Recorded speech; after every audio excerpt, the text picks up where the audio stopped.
Tonight we continue the Lowell series on physics with Physics of the Future, featuring renowned physicist, author, and popularizer of science, Michio Kaku. Whether your interest in physics is that of a professional scientist, enthusiastic amateur, or complete novice, you are likely to have encountered Dr. Kaku. With multiple New York Times bestsellers, including his recent Physics of the Impossible, and we're proud to announce, as of a few hours ago, we just found out that Physics of the Future debuted at number 7 on the New York Times bestseller list this week, including Physics of the Impossible. Thank you. Physics of the Impossible and the latest Physics of the Future. His regular television appearances on ABC, BBC, the Science Channel, and CNN, plus more than 70 articles published in science journals. He has addressed the great questions of physics and increased scientific awareness across all background levels. Just to give you a little idea of the breadth of his communication abilities, he's known to many of us as the co-founder of string field theory, but he's also known to many of us for providing the background on the physics of the series Firefly on the Science Channel right now. So as you can see, he covers a wide range of interests. In the spirit of great futurists such as Jules Verne and Leonardo da Vinci, Dr. Kaku will take us on a speculative trip to the future, grounded in interviews with over 300 of today's top scientists, whose current research is setting the course for the future of medicine, computers, artificial intelligence, nanotechnology, energy production, and astronautics.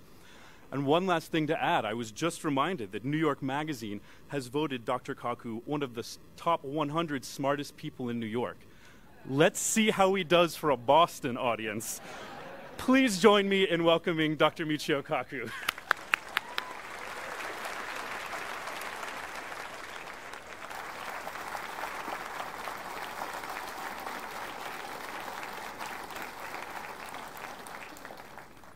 Well, after such a great introduction, I can't wait to hear the speaker myself. First of all, I have a confession to make. Yes, it's true that New York Magazine voted me as one of the 100 smartest people in New York. But in all fairness, I have to admit that Madonna also made that same list. So how accurate and authoritative could that list be? Well, today I'm going to give you a guided tour of what we scientists believe the next 20, 50, 100 years are going to look like. I've had the honor of interviewing over 300 of the world's top scientists, 2 scientists a week. My radio show, Science Fantastic, broadcasts actually in Boston, and it goes to 140 radio stations across the United States. I've had a chance to share their dreams about the future. Now, I'm a physicist. We invented the transistor. We invented the laser. We helped to invent the first computer. We helped to create the internet. We wrote the World Wide Web. We also invented television. We invented radio. We invented microwaves. We invented radar. We invented MRI scans, PET scans, you name it. There was a physicist there. And now we are inventing the 21st century. So you're going to get a wild ride as we go into the future. Now, of course, it's difficult to predict the future. Let me quote from that great philosopher of the Western world, Yogi Berra. Yogi Berra once said, quote, "Prediction is awfully hard to do, especially if it's about the future." Well, I'm a physicist. We love to make predictions. In fact, we predict trillions of years from now. We can actually predict what the universe may look like trillions of years from now. So let me now quote from that other great philosopher of the Western world, Woody Allen. Woody Allen once said, quote, "Eternity is an awful long time, especially toward the end." So let me now talk about the future. When we physicists helped to invent the internet, one physicist made a prediction. He predicted that this brainchild of theirs would become a forum of high culture, high art, and high society. Well, today we know that 5% of the internet is pornography. But that's because teenage boys log on to the internet. Just wait until the grandmas and grandpas log on to the internet. Then 50% of the internet will be pornography. So let's now talk about the future. My last book, Physics of the Impossible, talked about the world of science fiction. Some of these inventions go perhaps thousands of years in the future, when we can harness the power of black holes, build starships, time machines, warp space and time into a pretzel. I work in string theory. That's what I do for a living. That's my day job. And string theory is the only theory that allows you to actually make statements, rational statements about time travel. But today, we're going to talk about predicting the next 100 years. Some people say, ha, you can't do that. Well, here's a counterexample. The year is 1863, the time of the American Civil War. When most of America was mired in this horrendous war, Jules Verne in Paris predicted the next 100 years. He predicted, first of all, the moon rocket. He got the size of the capsule correct within 10%. He got the velocity of the capsule right. He didn't get the propulsion system right, but the rocket's propulsion system wouldn't be invented for another 100 years, so you can't blame him. And then he got weightlessness right. He predicted it would take 3 days to go to the moon, which is true. He predicted it would go from Florida, which it did, and splash down in the ocean. All of that correct. Now you may say to yourself, well, that's a fluke. Well, no. He did it twice. In 1863, he writes a novel, Paris in the 20th Century. It was so outrageous that his editor said, no, we can't possibly publish it. No one's going to believe it. It's so incredible. It was placed in a safe for over 100 years. It was in a safe. Several years ago, his grandnephew discovered it in a safe, and he realized, oh my God, we never realized. He predicted Paris in 1960, and it became a bestseller in France. What did Jules Verne predict? First, glass skyscrapers. Impossible, they said. Automobiles using gasoline. Fax machines. Something resembling the internet. It goes on and on and on. This is Paris in 1960, predicted by Jules Verne. And the question is, how did he do it? The way he did it was, anytime a scientist or a learned person would pass through Paris, he would pester them. He would sit down with them. He would say, tell me about electricity. Tell me about the dreams of space travel. Tell me about this. He was like a sponge. He wanted to know the future. So I said to myself, hey, I have two passions in my life. One of them is to know the future. You see, when I was a kid, I had two heroes in my life. First was when I was 8 years old. I still remember my teacher came in the room and announced that a great scientist had just died. It was in all the newspapers. Everyone was talking about this man called Albert Einstein, who had just died that day. And they flashed a picture which changed my life, a picture of his desk. And on the desk was the unfinished manuscript of his greatest unfinished work. It was in all the newspapers, a picture of his desk. Everyone was talking about the fact that he couldn't finish his crowning achievement. And so I said to myself, what was so hard? I mean, was it a homework assignment? He couldn't ask his mother? I mean, what's the big deal? I mean, why couldn't he finish it? And I said to myself, well, maybe I'll try to finish it. Well, then I went to the library and I began to realize that it was the unified field theory, the theory of everything, an equation 1 inch long that would allow us to, quote, read the mind of God. An equation 1 inch long, like E equals mc squared, that would unravel the secret of the origin of the universe, the secret of the stars, the creation of the earth, the creation of people, maybe even love. That's what he tried to do before he died. And then I had a second experience when I was a kid. Every Saturday morning, they would have Flash Gordon on TV. Every Saturday morning, I learned about rocket ships, aliens in outer space, ray guns, and hey, I was hooked. However, after watching Flash Gordon for a while, I began to realize a few basic things. First of all, I didn't have blonde hair and muscles. That's a big deficit. And second, I began to realize that, well, Flash, he didn't create anything at all. He just got into fistfights with the aliens. It was the scientists who made it work.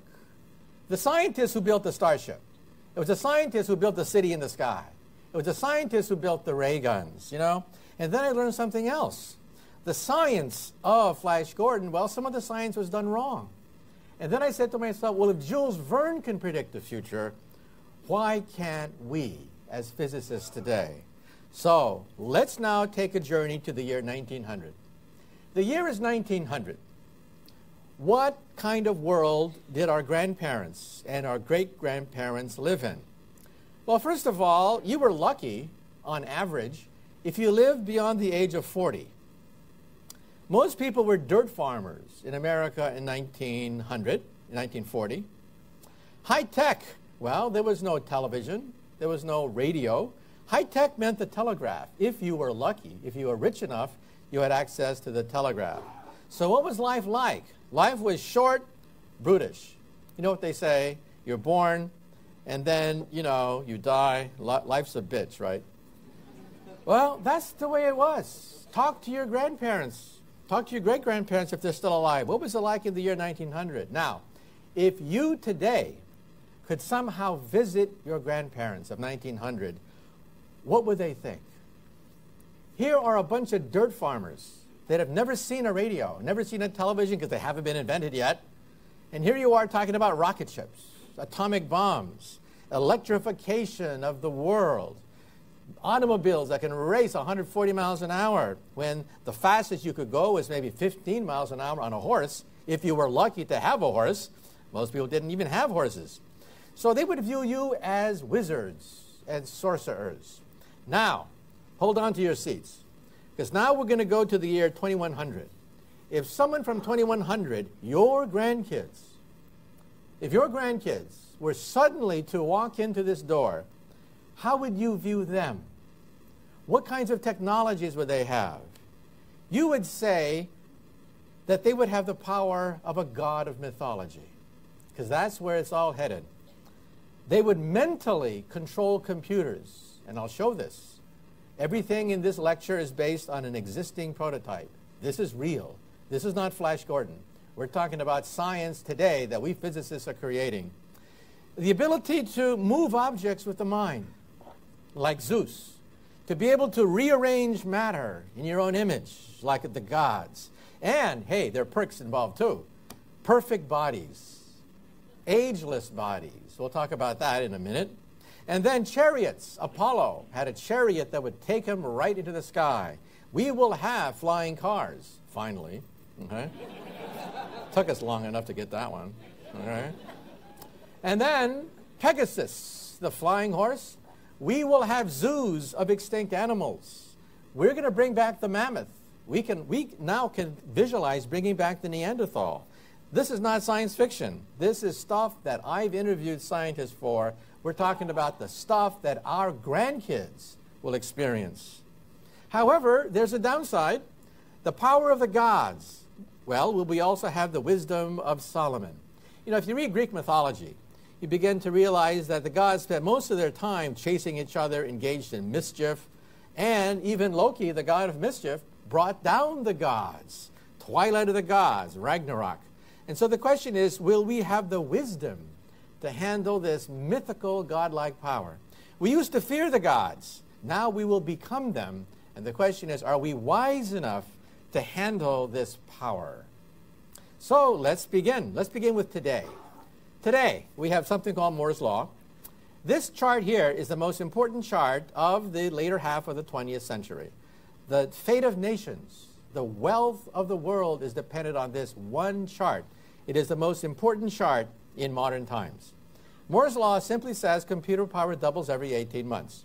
At Christmas time, your computers are just, well, twice as powerful as they were the previous Christmas. You can see that in a log chart. It's a straight line. 50 years computer power has been doubling. Well, extend it to 2020, and you realize that chips will cost a penny. And when chips cost a penny, that's the cost of scrap paper. We will just throw them as scrap paper. Computers will be everywhere and nowhere. Because where is electricity today? Years ago, when you had an electric motor, you had to arrange your whole factory around one electric motor. That's how precious electricity was. Today, we assume that electricity is under our feet. It's in the walls. It's in the ceiling. We assume that electricity is everywhere and nowhere. Invisible, but everywhere. That's where computer power is going to go. Where will your PC go in the future? Your PC will disappear. Intelligence will be in the ceiling, walls, floor. You will simply talk to things, and your kids will wonder, how could you possibly live in a world where everything was stupid? You mean you can't talk to anything? Nothing responded? I mean, a table was just a table? I mean, give me a break, Dad, okay? Well, every decade, look at Moore's Law. In the 60s, we had gigantic mainframe computers. In the 70s, we had mini computers the size of this podium. That's what a computer looked like in the 70s. In the 80s, we had the PC. In the 90s, we had the Internet. And in the 2000s, we have ubiquitous computing. Chips are slowly going into the environment. And I'm going to show you what's going to happen in the next 10, 20, 50, 100 years. Next will be advanced sensors. You will have more computer power in your bathroom than in a modern hospital. And after that, control of computers with the mind. So this is the Internet. It is the magic mirror. And look at this. Where there's the Internet, there's wealth. So you can ignore technology if you want, but you'll just be poor. Technology generates wealth. That's one of the main content of my talk. So where will the Internet be in the future?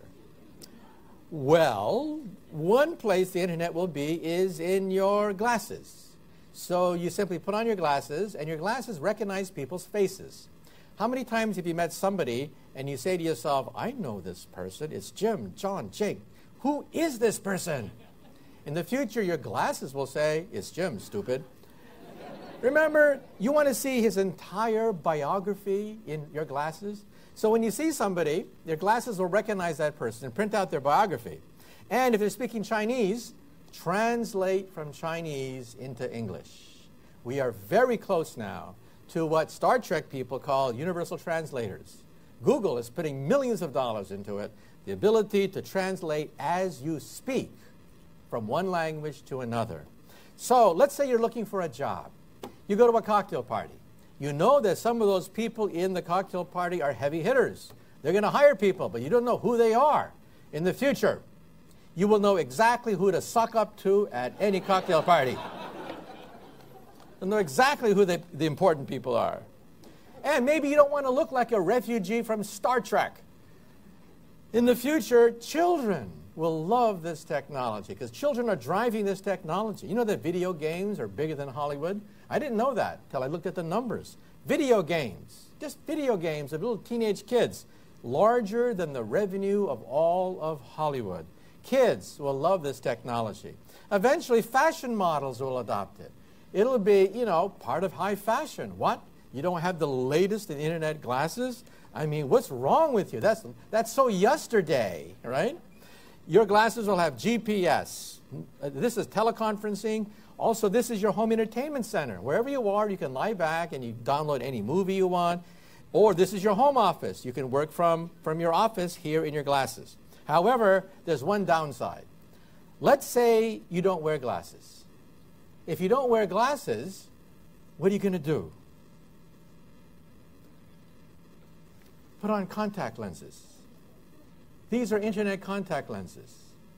You blink and you go online. Okay? Now, who will use this first? MIT students taking final examinations. Every kid taking a final examination will say, Mom, Dad, please, I gotta get those contact lenses. I don't want to have to study so much, but think about it. Why do we have to memorize all these things that we simply look up on the internet anyway, right? Well, in the future, science will emphasize concepts and principles rather than memorizing all the amino acids, memorizing the periodic chart. It's principles, it's concepts that drive science, not memorizing everything.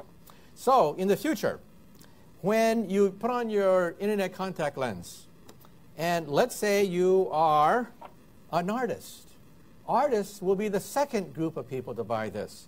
Because artists, when they put on their contact lens, will move their hands, create beautiful works of art, and then, move things around, rearrange things. And in their contact lens, they will see what will eventually become their work of art. Architects will love this. You build a building, but you want to change the design, change the rooms, no problem. Star Trek fans will love this, because what is this? This is the holodeck. Matrix fans will love this. This is one step to the Matrix. Also, tourists will love this, because let's say you're in Rome and you want to see the great Roman Empire ruins. It's really quite disappointing. I was really disappointed when I saw Rome the first time. There's nothing left, okay? Where's all the marble of the Colosseum? I was shocked when they told me that. All the marble was stolen by the Catholics to build the Vatican. So if you want to see the Roman Empire, go to see the Vatican. That's where all the marble came from, okay? What a disappointment. Anyway, in the future, tourists will see the entire Roman Empire recreated as you walk through the streets of Rome. The Chinese have already taken the first step. If you go to the Summer Palace, they don't have it in your glasses, but they have it on a PC. That as you walk around the Summer Palace, you see the Summer Palace as it was before the Western barbarians burned it down, right? So you can see how tourism is going to be affected. The military wants this because GIs can simply put on their contact lens and see exactly what's happening on the battlefield, eliminating the fog of war. So, hey, this is going to be called augmented reality. Children love virtual reality, computer games, stuff like that. That's for kids. This is called augmented reality. If you are a prospector looking for gold, you'll access satellites going overhead, and you'll see exactly where the oil deposits are and where things are. If you are an archaeologist and you're looking for ruins, you'll access satellites. You'll see exactly where the ruins are located via satellites. Now, you've seen this before. Where have you seen augmented reality before? Well, here's the governor of California in a very bad mood. The budget in California couldn't be passed. So here is Arnold in his true form. But you see, when Mr. Schwarzenegger looks at John Connor, his eyeballs recognize John Connor and spit out his biography. That's where you've seen this before in science fiction movies. The robots, when they see things, the glasses identify what they are looking at. But why should robots have all the fun? Why can't we have the fun? Why can't tourists have the fun? Students. Imagine what you can do living in a holodeck, living in the Matrix. So augmented reality. You see people's biography, subtitles as they speak. You can actually see through objects. The military wants this, because if you're in a dogfight, you're sitting on, $10 million worth of hardware. You don't want to lose that. If an enemy plane goes underneath your airplane, you are dead meat. You cannot see the enemy airplane underneath your feet, but you will in the future. You put TV cameras underneath the airplane. So as the enemy goes underneath your feet, the image is shot right into your contact lens. So you actually see right through your own feet. This is X-ray vision. The military has enormous interest in this. Architects, tourist attractions, all of that complements of physics. Now, let's say your living room now. Let's bring it down to your living room. What are you going to have in your living room? Well, with computer chips cost a penny. If you don't put a chip in something, your competitor will and drive you out of business. Chips will be everywhere because they're just so cheap. You put a chip in your wristwatch, and there's an internet wristwatch. You put a chip in a telephone, it becomes a cell phone, except your cell phone will have multiple screens. And this is what a cell phone may look like in the future. With a cell phone, you have the tiny little keyboard. Ever try to type in that tiny little keyboard? You feel like smashing that cell phone, right? I feel like smashing it. However, in the future, you'll roll out intelligent paper. Intelligent paper where every dot is a transistor. Every dot is a transistor. This is called OLED technology, organic light-emitting diodes. And you just scroll out your PC screen. This is called intelligent paper. This is intelligent wallpaper on the right. Wouldn't it be great to put up wallpaper, and then when you want to change it, you just say to yourself, I don't like that color. I don't like that design. Why don't you change color? And boom, your wallpaper changes color. Design, boom, just like that. Isn't that great? Well, it's coming. Intelligent wallpaper. Wallpaper that can be a PC screen, wallpaper that can change color, and on your upper left is your wallet. Today, your wallet pictures just sit there and do nothing. I mean, what a waste. In the future, your wallet pictures will move. In fact, because chips cost a penny, for God's sake, the chip costs less than the picture. So why not let your pictures move? So intelligent paper, that's coming. And this is your living room. Your living room is called the cave. It's 360 degrees, surrounds you in all directions. And you simply talk to the wall, and you can conjure up pretty much anything you want. Let's say you're a college student, and it's Friday night. All your friends are having a great time with a date, and you have no date. What do? We all know what you do. You get stone drunk. Well, in the future, you simply go to the wall and say, mirror, mirror on the wall, who's available tonight? Your wall screen scans all the other wall screen of all the other people who are also sitting in front of their wall screen saying, mirror, mirror on the wall, who's available tonight? And your wall screen already knows the kind of people you like, the hobbies and things like that, and sets up a date. Afterwards, you come back and you say, you know, I want to see an old-fashioned movie with my date. None of this high-tech stuff. I want to see Casablanca. Except remove Humphrey Bogart's face and put my face instead. Remove Ingrid Bergman's face and put my date's face instead. Now, some people say, well, you know, the future is going to be cold. It's going to be mechanical. But realize that when the internet was first created, it was cold and mechanical. It was male. It was about dominating over the Soviet Union. The Pentagon is not going to fund a project like the internet just so that you can be on Facebook and gossip with your girlfriends and boyfriends. That's not why the internet was created. It was to dominate over the Soviet Union. That's why it was created. So it was male. Now the internet is female. 51% of the users of the internet are women, and it's about touching people. So the internet went from dominating over another country to touching other people around the world. Your kids today probably play video games with people in South Africa, Russia. They probably know more about people in Iceland than their next door neighbor, okay? So that's about touching people. I still remember reading a story once about the telephone. When the telephone first came, there were all these people denouncing the telephone. They said, uh-oh, that's the end of dinner table conversation. We'll all be talking to this mysterious, disembodied voice in the ether, okay? We'll lose the art of conversation. They all denounced the telephone. And you know something? The critics were right. We do talk to this disembodied voice in the ether. We do not talk necessarily to our family members at dinner. And you know something? We love it. Because our circle of friends expanded from 5 people to 50 people. That was huge, from 5 people to 50 people. Now with the internet, you go from 50 people to 5 million people. And look what it's done to the Middle East. So I tell you, this is big. Now, this is also creating a problem for the English language. When we put chips everywhere, chips are now getting into toys. Toys are becoming intelligent at Christmas. This is causing a problem for the English language. We have a contradiction in terms called smart Barbie dolls. Another contradiction in terms is Microsoft works. That is also a contradiction in terms. As I said before, if chips are a penny, then why not put them everywhere, including, well, glass. Why should glass simply sit there and do nothing? I mean, what a waste, right? This is intelligent glass. It's an intelligent PC. Let's say you're tired of looking out the window and seeing the same darn thing every single day, and you wish you had a room with a view. Well, you just go to the glass and say, I don't like this view. Change it. I want to see the Eiffel Tower. I want to see the Taj Mahal, and bingo.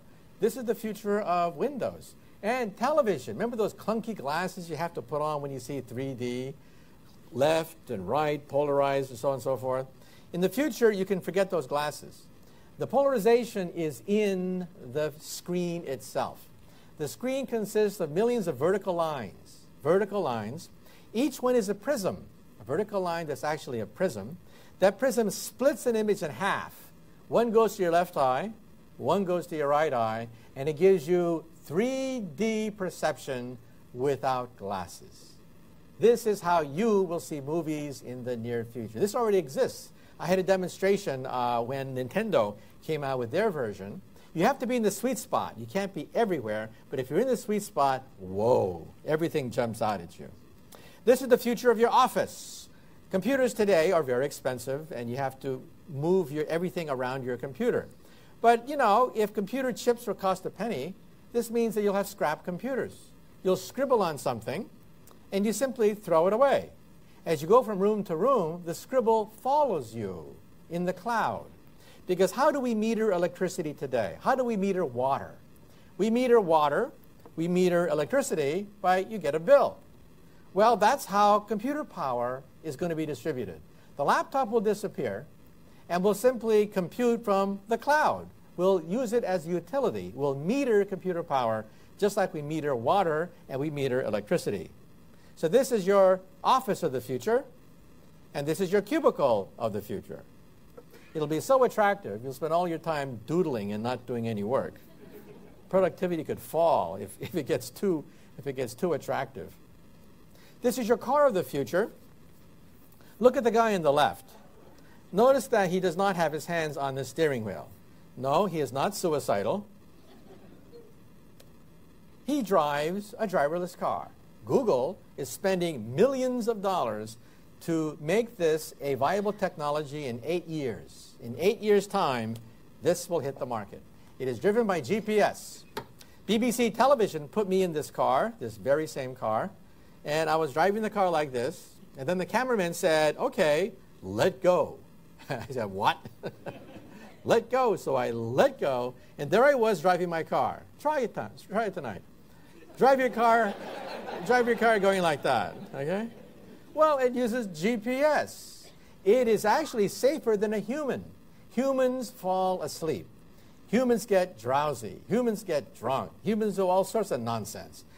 These things don't. They're actually safer than humans. Radar is in the fender to warn you against any impending collision. Millions of chips will be in the road because chips only cost a penny, after all, cheaper than paper.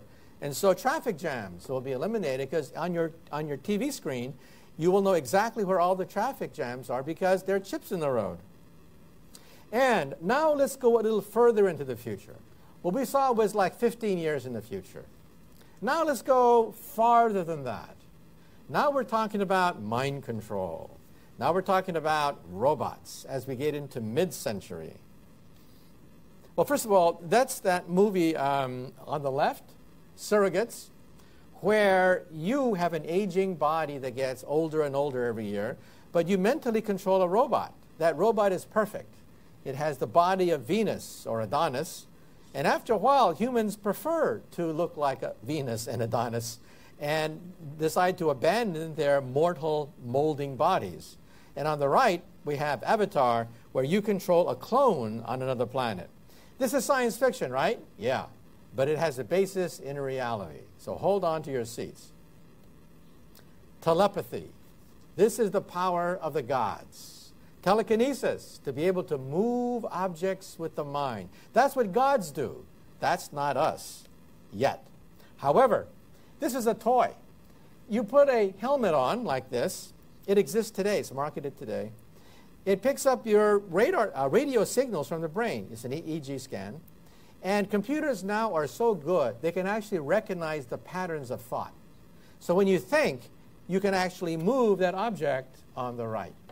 I once saw an episode of Star Trek where the crew of Star Trek lands on a planet, and Apollo lives on that planet, a god who could do all sorts of fantastic feats, and the crew of the Enterprise think, uh-oh, we're outclassed. I mean, we're up against a god, right? But then they realize that he's not a god at all.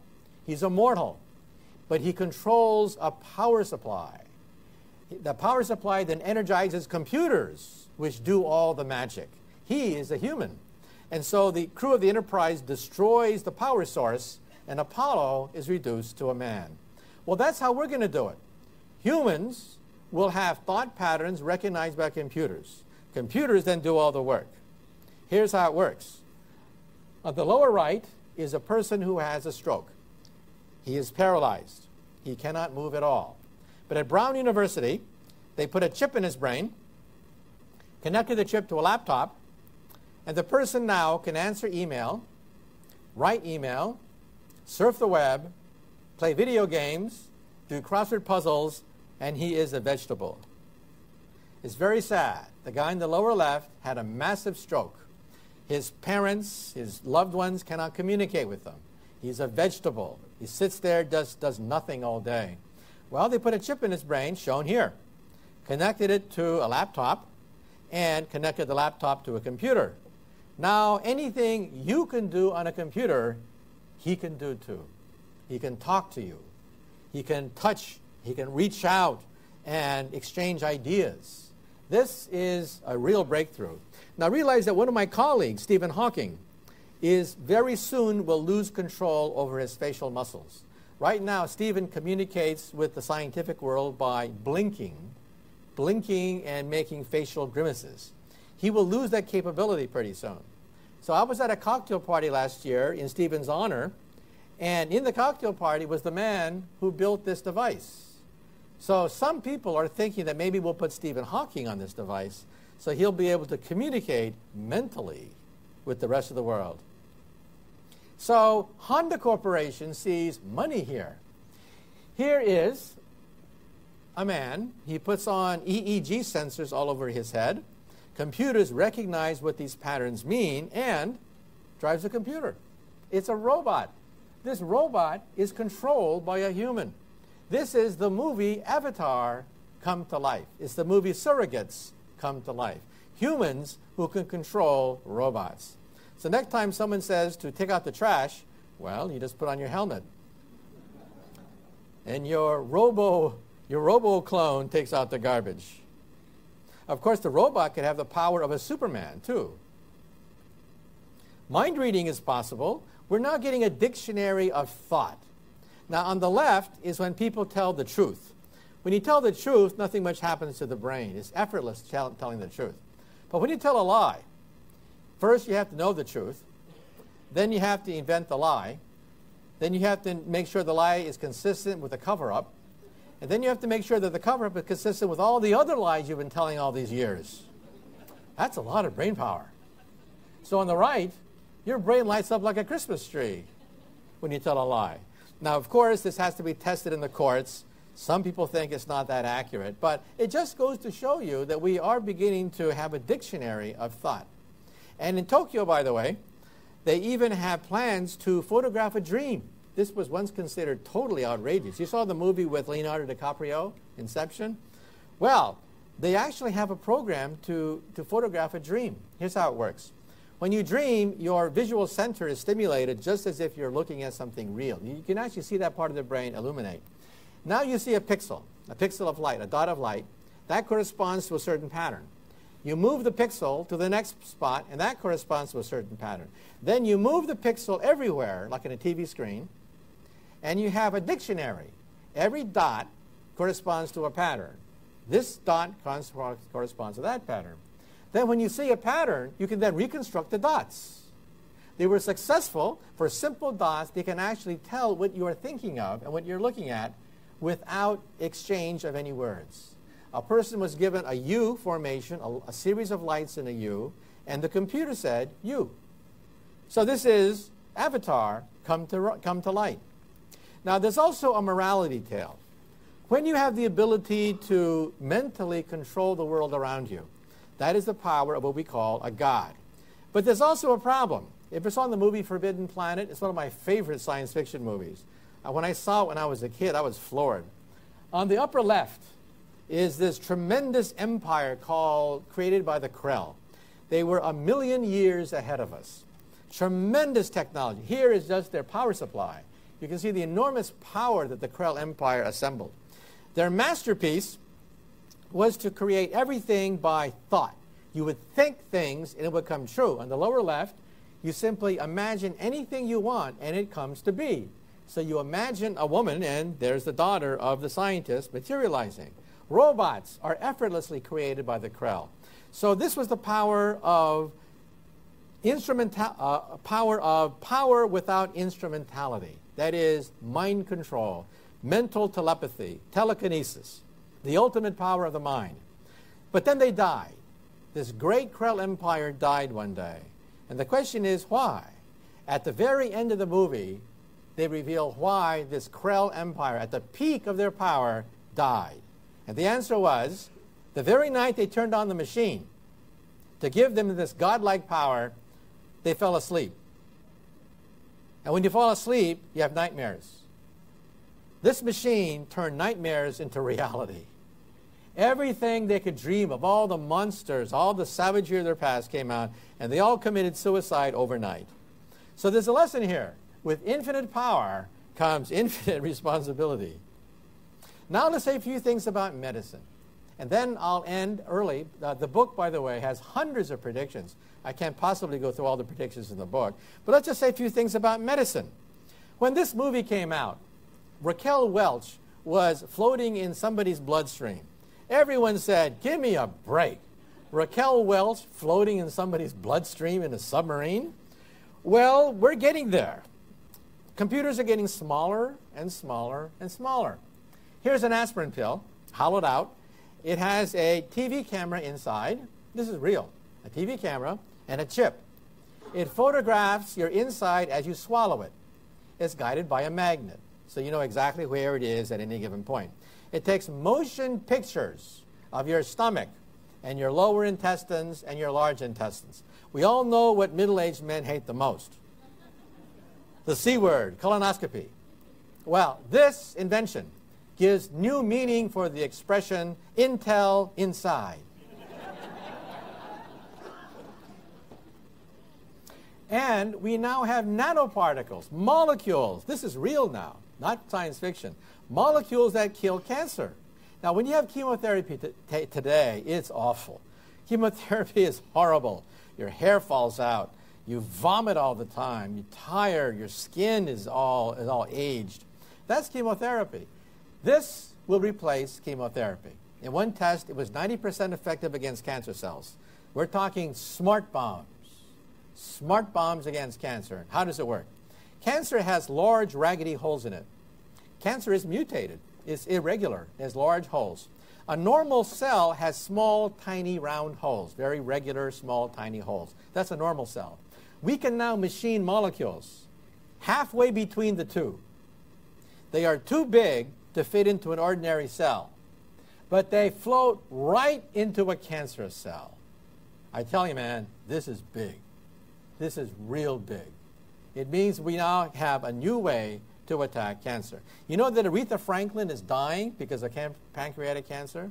You know that Patrick Swayze of Dirty Dancing died because of pancreatic cancer? You know that Steve Jobs of Apple has pancreatic cancer? We used to think that it was very aggressive. 2 years, you're dead. We used to think it was very aggressive. Then we sequenced the genes inside pancreatic cancer. We were wrong. Pancreatic cancer is a slow-growing cancer.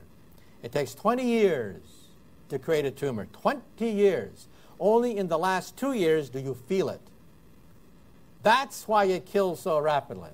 It was growing in your body for 20 years. Only in the last 2 years do you feel it.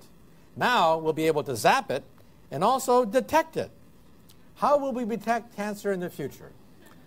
Ladies and gentlemen, you are now looking at the cure for cancer. Today, when you go to the bathroom, nothing much happens 3 times a day. In the future, your toilet will say, well, you drink too much, eat too much sugar, too much salt in your diet. Isn't the future wonderful? Even your toilet will tell you that you eat too much. But this is a smart toilet.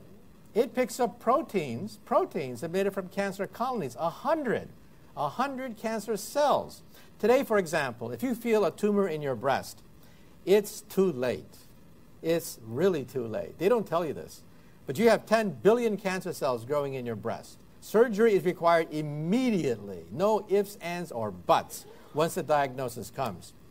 But that cancer was going for 10 to 20 years. In the future, your toilet will tell you that you now have 100 cancer cells emitting proteins that are picked up by DNA chips, and you should get surgery sometime between now and 10 years from now. You will have 10 years warning. This means the word tumor may disappear from the English language.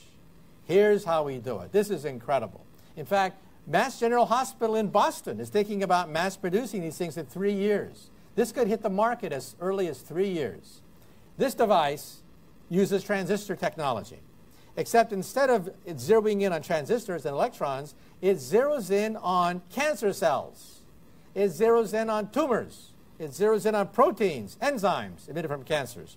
This thing is an early warning system, not against tumors, against cancer colonies.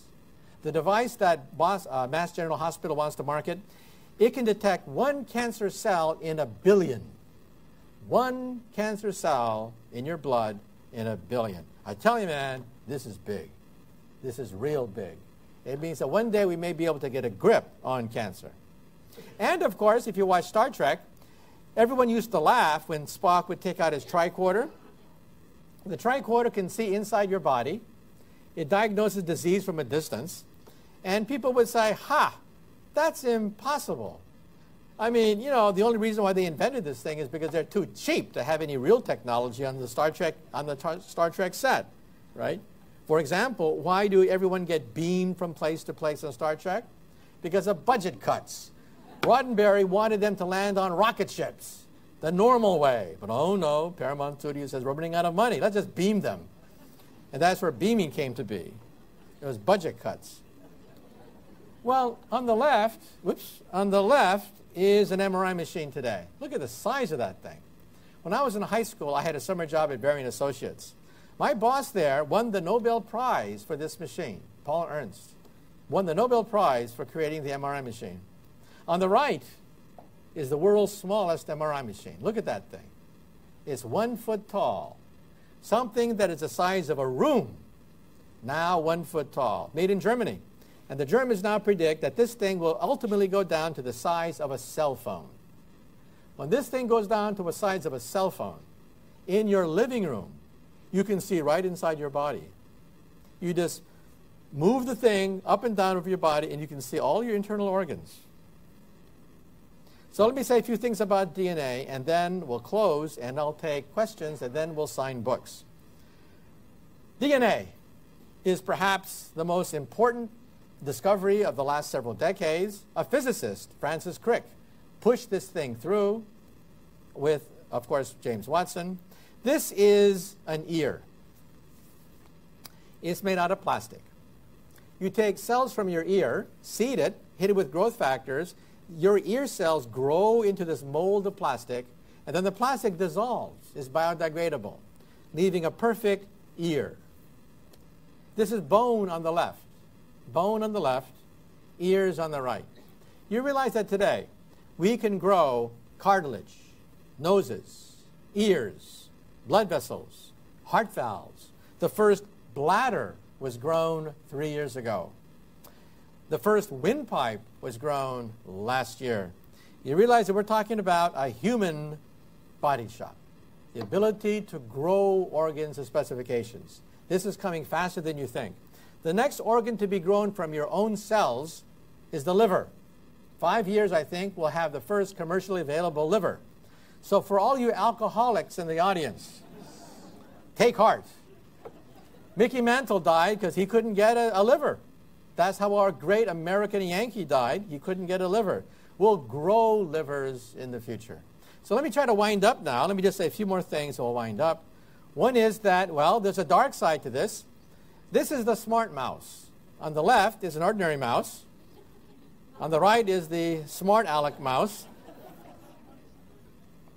The smart mouse has better memory, goes through a maze much faster. And this is the mighty mouse. It is muscle bound. We have now found a counterpart in a young boy in Germany so we can't call it the Mighty Mouse gene anymore. We now call it the Schwarzenegger gene. This, of course, leads us to the ethical implications of all of this. We're going to be able to control our bodies genetically in the future. The Olympics are the first casualty. The Olympics have already set up a committee to investigate cheating when muscle-bound athletes bulk up genetically. It's very hard to determine who these people are because steroids are just chemicals that can be picked up with a urine test. Now we're talking genes. We're talking proteins, much more difficult to detect. But there's also a nice side to this, and that is we are now teasing apart the aging process. You realize that we've already discovered about 60 genes that regulate the aging process. This is huge.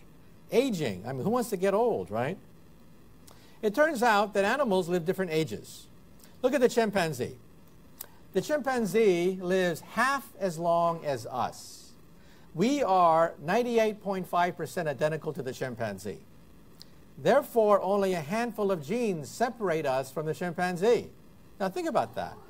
If we live twice as long as the chimpanzee, and only a handful of genes separate us from the chimpanzee, we will find the genes that control the aging process.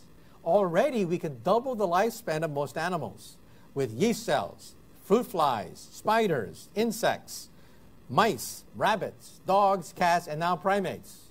We can literally double their lifespan. So maybe, using our understanding of genes, we may be able to live much longer than before.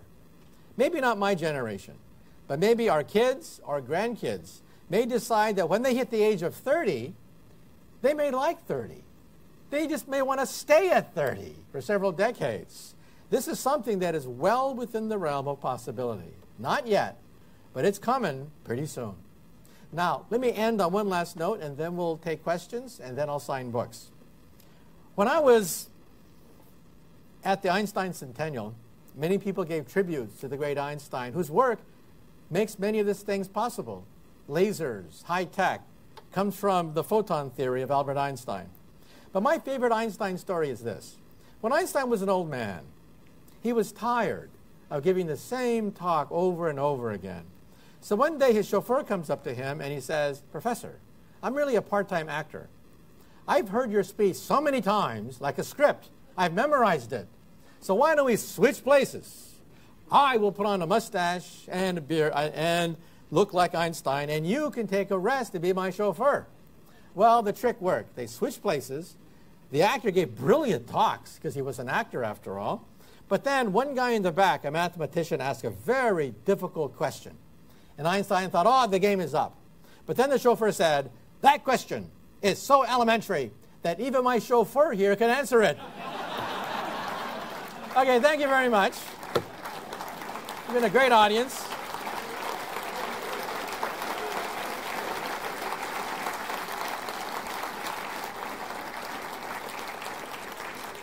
So we'll now be taking questions. If you raise your hand, the microphone will come to you, and please stand up when you ask your question and wait for the microphone. Okay, so first question right over here. Okay. First, I would say congratulations for an absolutely super talk. But I would like to ask a question. What do you think is the feasibility within the next couple of decades of changing the chimp or some other animal to such an extent that they could be used in experiments to bypass clinical trials of human beings, and we could do this for metabolic diseases, malignant disease, or what?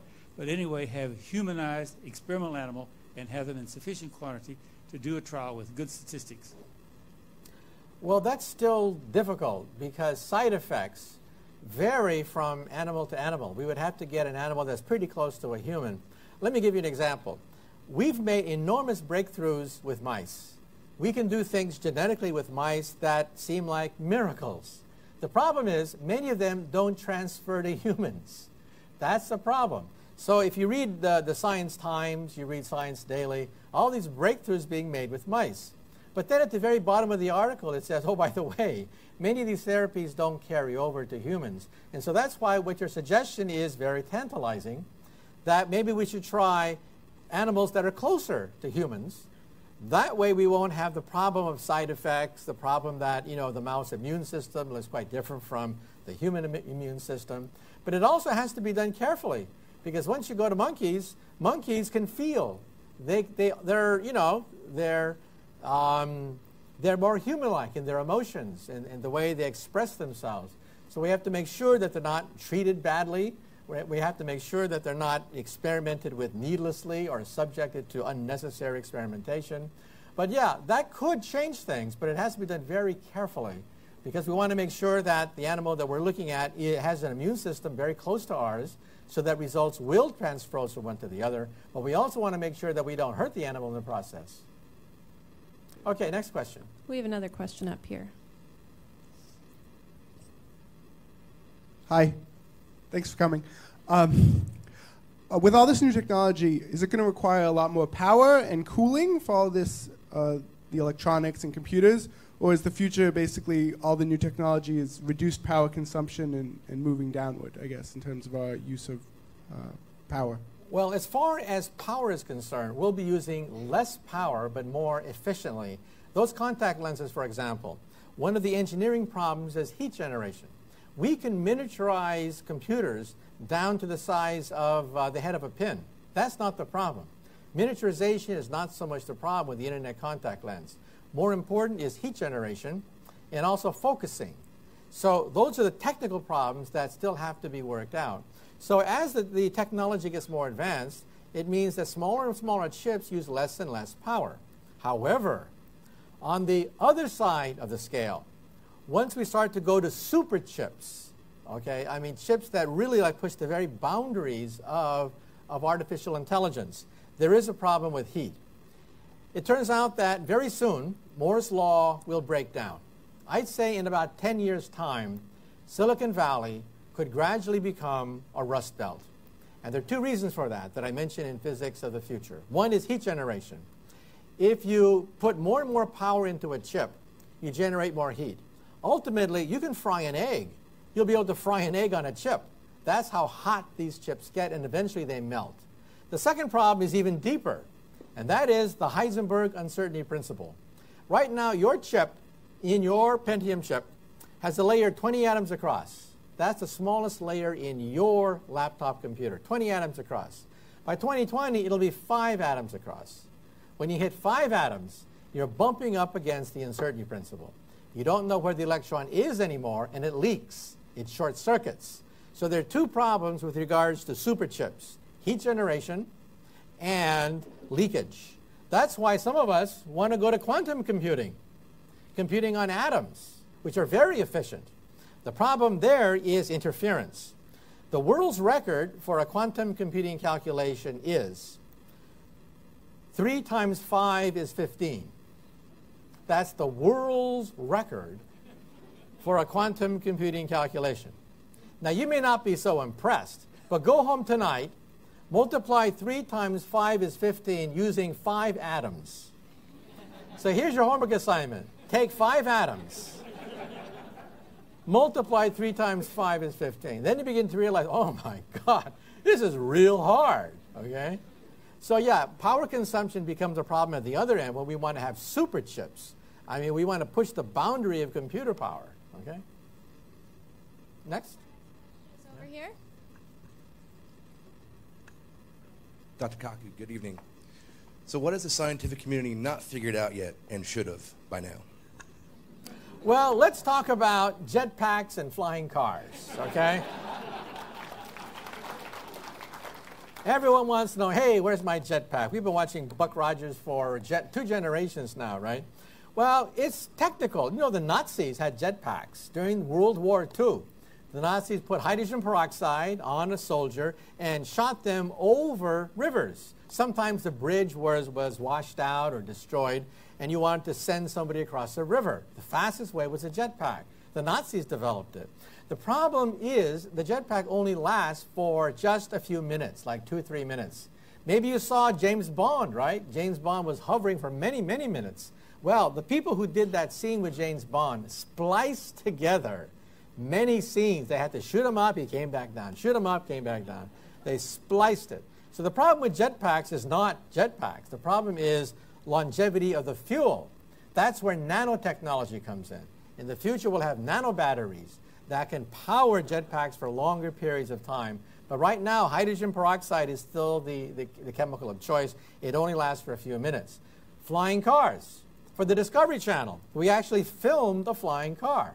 It takes off just like you see in the science fiction movies, 2 gigantic rotors, but the gas mileage, oh my God, the bill.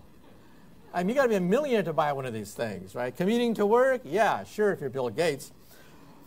The gas mileage is horrendous on these flying cars. So what we want is magnetism. How much energy does it take to shoot a nice puck across a skating rink? 0. There's no friction. You realize that most of the energy going into a car goes into overcoming friction. Think about it. There's no friction. You simply blow on the car, and the car moves. You just blow, okay? So the point here is that in the future, we will have supermagnets, superconducting magnets. We don't have them yet. They have to be at room temperature. But when we have them, we'll enter the age of supermagnets. We'll go from the age of electricity to the age of magnetism. And for you kids out there, this means hoverboards, okay? Real hoverboards in the future. Okay, another question? Yes, thank you so much for your directing some of your science towards cancer. And I'm just curious as to whether they're working on other end-stage cancers, such as colon cancer. I just had dinner with one of the leading scientists at the National Institutes of Health in Bethesda, Maryland. She's working on nanoparticles. These nanoparticles are targeted. They target cancer cells. In fact, the patients she's working with are end-stage cancer people, doctors have given up hope. They've given up hope, so they allow this very super high-tech therapy to be used on them. And so far, she says, yeah, in some cases we've seen miracles, absolute miracles take place. Of course, it takes years to get FDA approval. There could be side effects. You have to be careful with this technology. But she told me that in her opinion, and again, this is just her opinion, this is going to be big, huge. It'll take time, but it means that we're going to attack cancer with smart bombs. Now, this is not a cure for all cancer because every cell has a different kind of cancer. We have a human genome project for cancers individually. You realize that we now know that when you get a cancer, you have something on the order of 20 to 30,000 mutations in your cell. In other words, every time you puff a cigarette, you get about 5 to 10 mutations. We can even calculate how many mutations you get per cigarette. That's how good it is now. And it is horrendous. Every time you puff, you say to yourself, you see, I didn't die. Yeah. Well, yeah, you just messed yourself up with 5 mutations, right?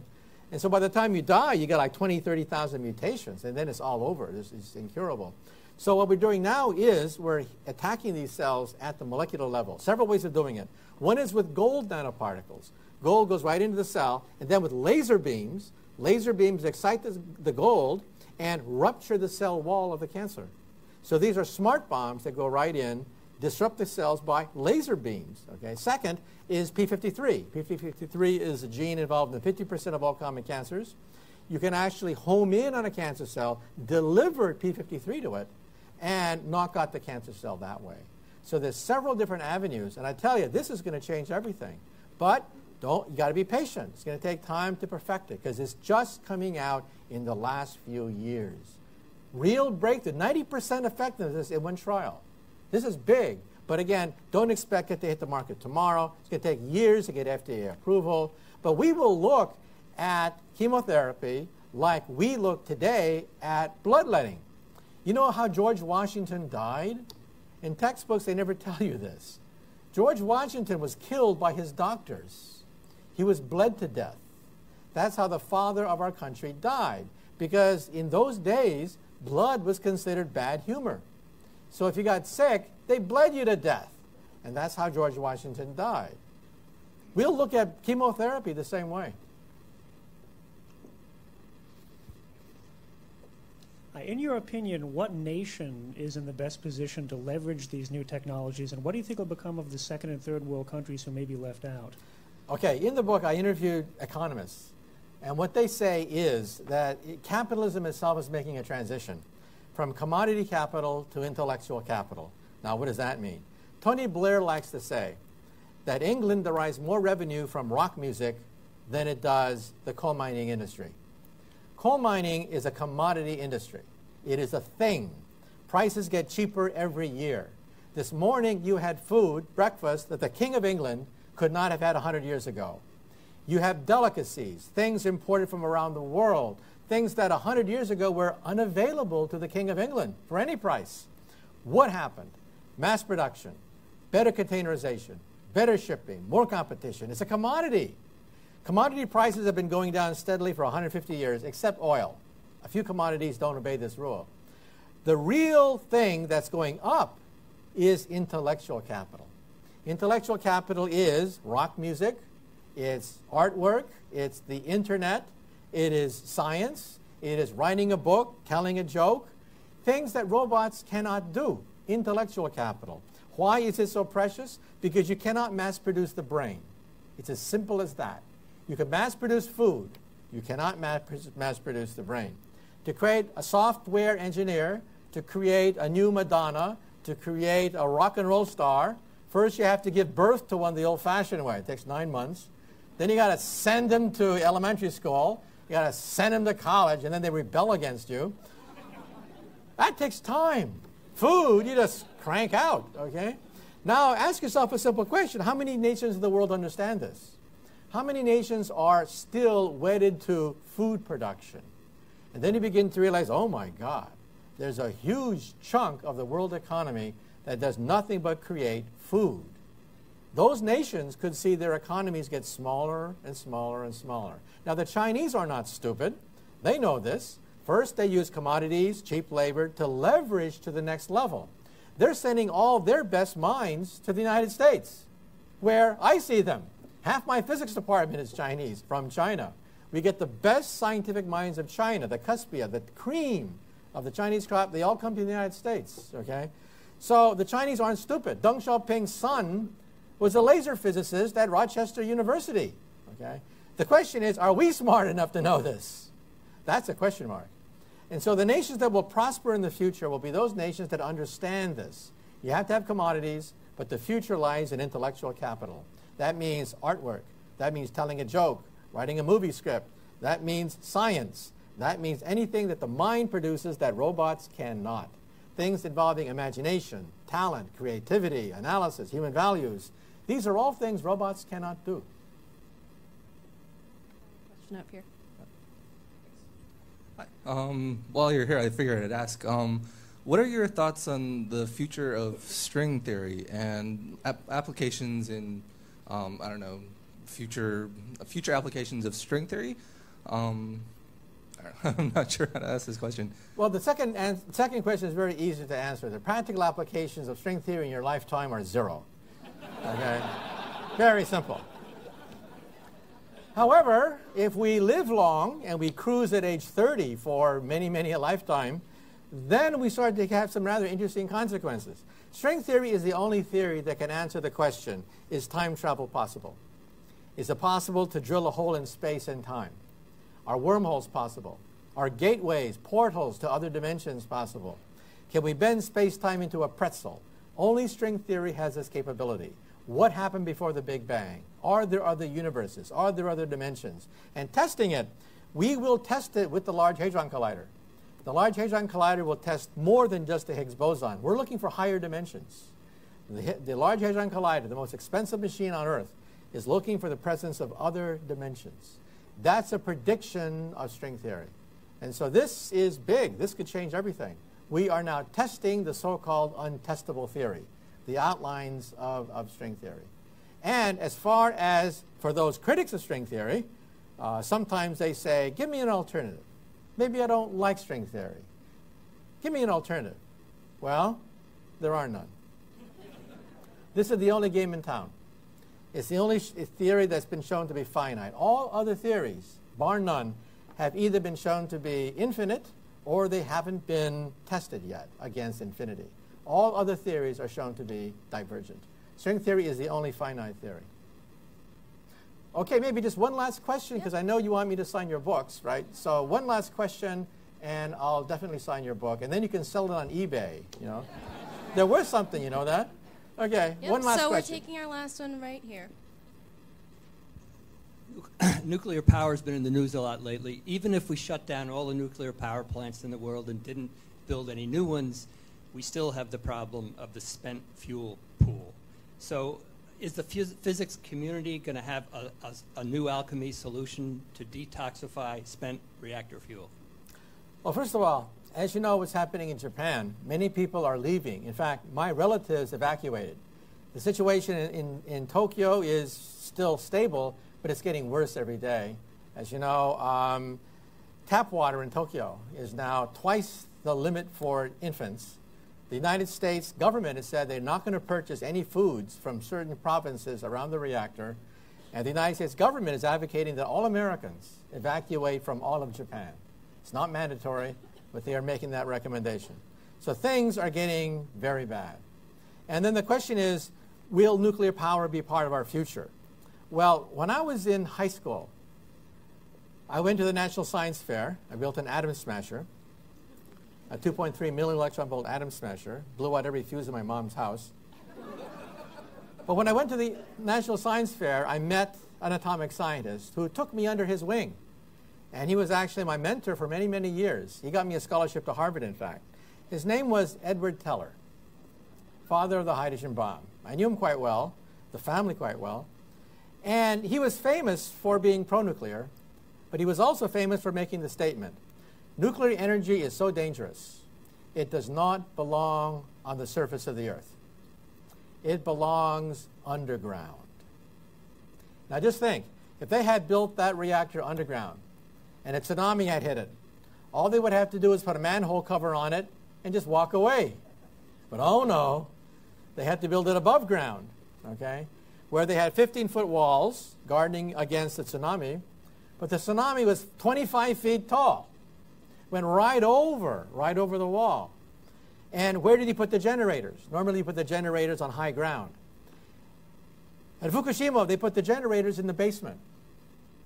I can't think of anything sillier than putting all your generators in the basement where you have a 25-foot wave coming by. The generators were all knocked out instantly in the first opening seconds of the tragedy. Complete wipeout of all safety systems because the generators were in the basement. Now, you mentioned nuclear waste. Where do we put our nuclear waste? Well, if you've been following the news reports in Japan, they store nuclear waste on site. On site. That's why we're having problems with spent fuel explosions now. Unit 4 just blew up last week, containing spent fuel rods. In the United States, we have the same problem. We have no Yucca Mountains, because Obama canceled it. We have no Yucca Mountains for the storage of nuclear waste. So where do we put nuclear waste? We leave it on site. We're witnessing a case of nuclear constipation.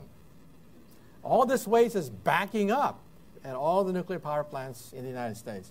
So it's a Faustian bargain. Faust was a mythical figure who sold his soul to the devil for unlimited power. We have a Faustian bargain. We have to democratically decide whether we also want to be wedded to this. But in my book, I mentioned that there is another kind of nuclear power, which is sometimes a laughingstock, but actually will probably come to be by mid-century, and that is fusion power.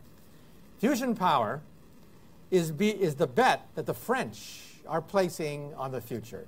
The French and the European Union, with the United States, they're building the ITER fusion reactor to become operational by 2020. By 2020, we could have an operational fusion plant that uses seawater as its fuel. So instead of using seawater to cool your melting core, which releases nuclear waste over Tokyo, we'll have no nuclear waste at all. And we'll use seawater as the fuel rather than the coolant. But again, that's for mid-century. That's not for now. But by mid-century, we could be entering the fusion era where the energy source that everyone fights for is seawater. Okay, so that's the last question. So what I'm going to do now is sign your books. Okay.